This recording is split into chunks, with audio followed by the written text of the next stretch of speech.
Okay, we're going to do lesson 9.5. And 9.5 is all about the quadratic formula. So we've done completing the square. We've tried, so we're going to actually fill out the backside of our card during the hour. But the quadratic formula is another way when in standard form.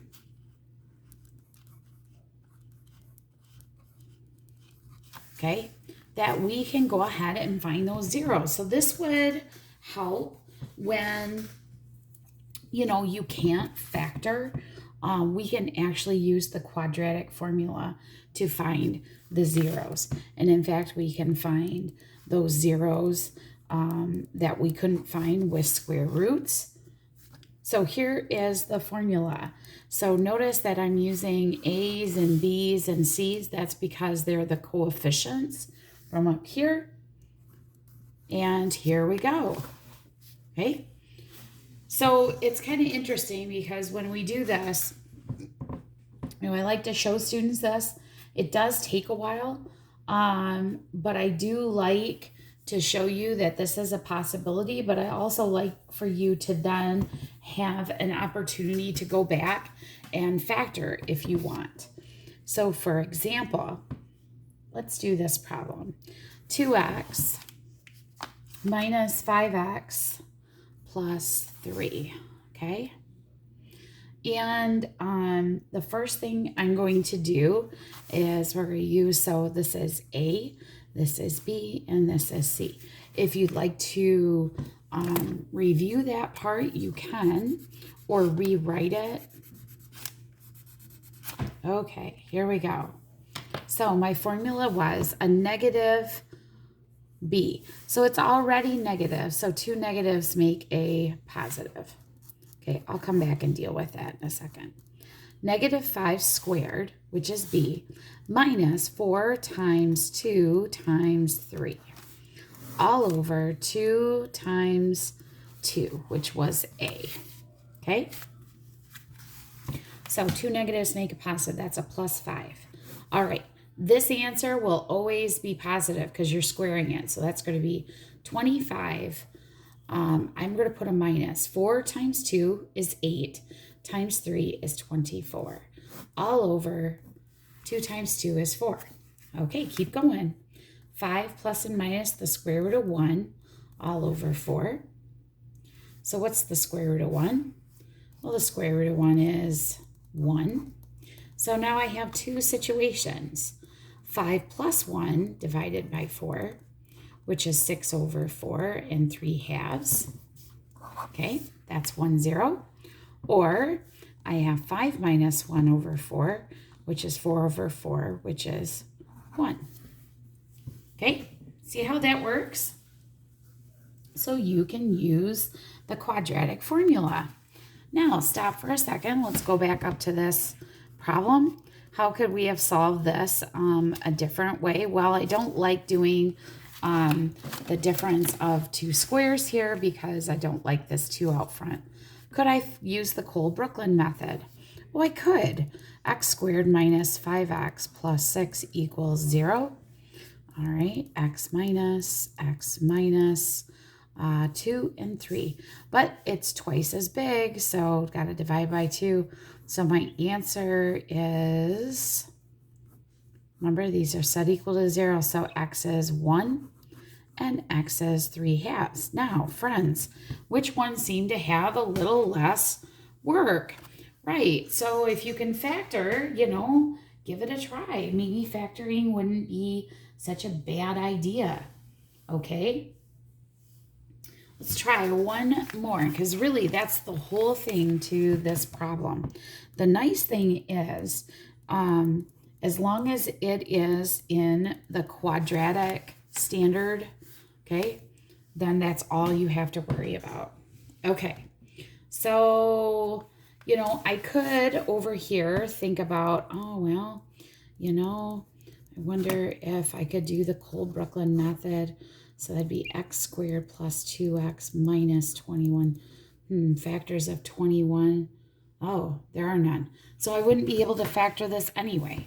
Okay, so quadratic formula might save you the work of actually going through and thinking you could factor.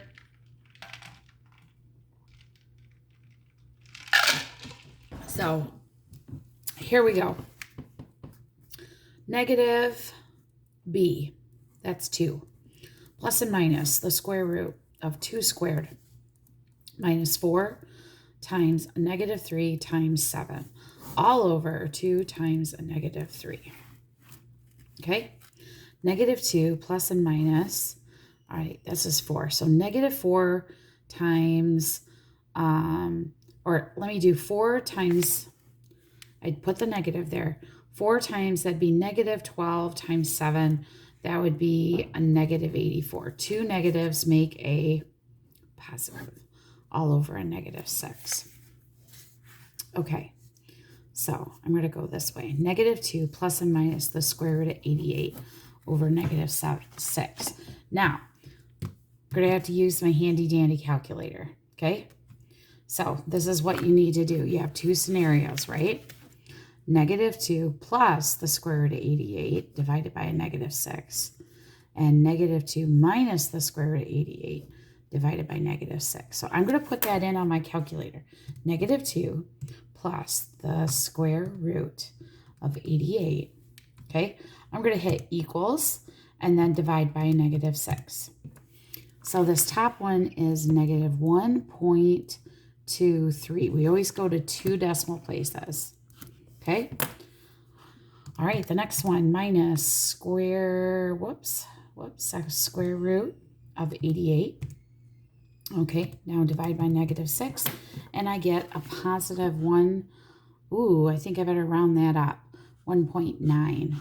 Because see how the 6 would bump up the 9 and the 9 would bump up. Okay, so, I mean, friends, that's really the whole thing, is finding out where those zeros. Okay, so if you haven't figured it out, this piece in here is really telling you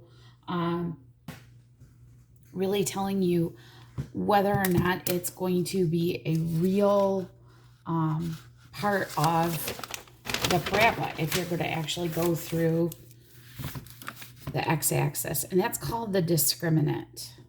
Okay, so you can use the discriminant, which is just the b squared minus 4ac, just to tell whether or not it would actually go through, okay, the x-axis. Okay, so if this is a positive number, okay, then more than likely you're going to have 2 answers. Okay, so for example, the square root of 88, okay, we actually had 2 answers. Okay, if your b squared minus 4ac is equal to 0, well, you're just going to have 1 answer, because you're going to have a number, for example, plus and minus the square root of 0, right? So you won't have to worry about that. That'll just be 1 number. If your b squared minus 4az is less than 0, meaning it is negative, you're going to have imaginary numbers, no real numbers. So that would be like taking the square root of negative 17. You can't do that, right? You can't do that. So the discriminant, you can kind of look at the discriminant to tell whether or not it's going to be a real solution. So let's try this. X squared plus 8x minus 3 equals 0. Okay? Find the discriminant. Tell me what that tells us. So let's do A, B, C. So we want b squared minus 4 times A times C. So that's 64 minus 4 times 1 is 4. That'd be a negative 12. So it looks like my answer is 76. Well, that's positive. So I'm going to have 2 real answers. Okay, let me try another one. How about this one? Let's do this one, because this one you can do something kind of interesting. Okay, well, notice right away, why is that 1 over here? That's not the way it's supposed to be. I'm going to add that. So 6x squared plus 2x plus 1 equals 0. A, B, C. Here we go. Negative, oh, whoops, not negative, 2 squared minus 4 times 6 times 1. Well, that's 4 minus 24. That's a negative 20. Yuck. That's no real answers, because can I do the square root of a negative 20? No. So that was really the last part of the discriminant, is just looking at how many or looking at the square root and what that tells you. So you're going to be given some choices on how to factor and if you want to use the quadratic versus factoring. And I like to know all of my methods so that I can make the best choice. Thanks.